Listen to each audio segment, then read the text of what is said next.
دوستو کبھی سوچا ہے کہ اسلام کی خاطر جان قربان کرنے کے لیے صرف بڑے ہی نہیں بلکہ ننھے ننھے بچے بھی اپنی جان ہتھیلی پہ رکھ دیا کرتے تھے۔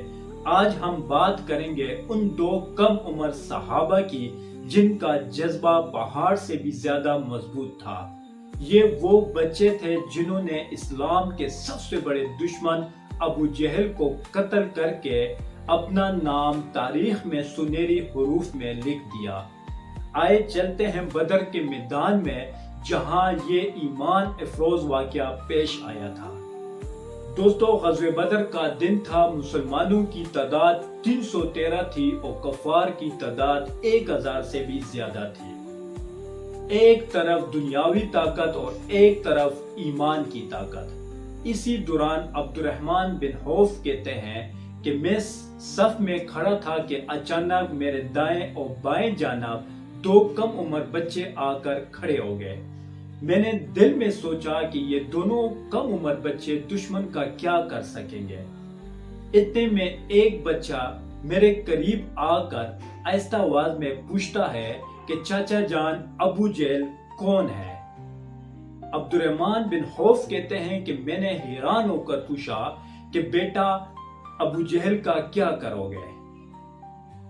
بچے نے جوش میں آ کر کہا کہ چاچا جان میں نے سنا ہے کہ ابو جہل ہمارے پیارے نبی کریم صلی اللہ علیہ وآلہ وسلم کو تکلیف دیتا تھا۔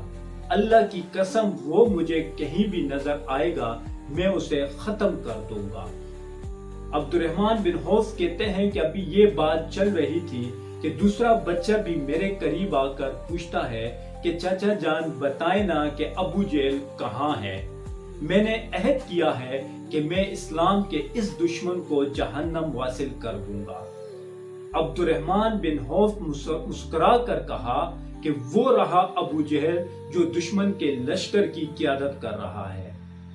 یہ سننا ہی تھا کہ دونوں شیر بچے معاذ اور معوذ اپنی تلواریں سنبھال کر دشمن پر بجلی کی طرح لپک گئے۔ ابو جہل جو بڑے غرور کے ساتھ اپنے گھوڑے پر سوار تھا، دو کم عمر بچے معاذ اور معوذ نے ایسی بہادری دکھائی کہ سب حیران ہو گئے اور دونوں بچوں نے مل کر ابو جہل پر وار کیا اور ابو جہل گھوڑے سے نیچے زمین پر آ گرا۔ بعد میں عبد الرحمن بن مسعود رضی اللہ تعالیٰ عنہ آئے اور انہوں نے ابو جہل کے آخری سانسوں کا خاتمہ کیا، لیکن یہ اعزاز ہمیشہ کے لیے معاذ اور معوذ کے حصے میں لکھ دیا کہ دونوں کم عمر بچوں نے اسلام کے سب سے بڑے دشمن ابو جہل کو قتل کیا۔ دوستو یہ وہ لمحہ تھا جب آسمان نے دیکھا کہ ایمان کی طاقت عمر یا جسم کی طاقت میں نہیں بلکہ دل کے عزم سے جیتی جاتی ہے۔ دوستو اس واقعے سے ہمیں یہ سبق حاصل ہوتا ہے کہ ایمان کی راہ میں چھوٹا یا بڑا کوئی معنی نہیں رکھتا۔ اگر نیت صاف ہو اور دل میں ایمان کی آگ ہو تو کمزور بچہ بھی اسلام کے سب سے بڑے دشمن کو ہرا سکتا ہے۔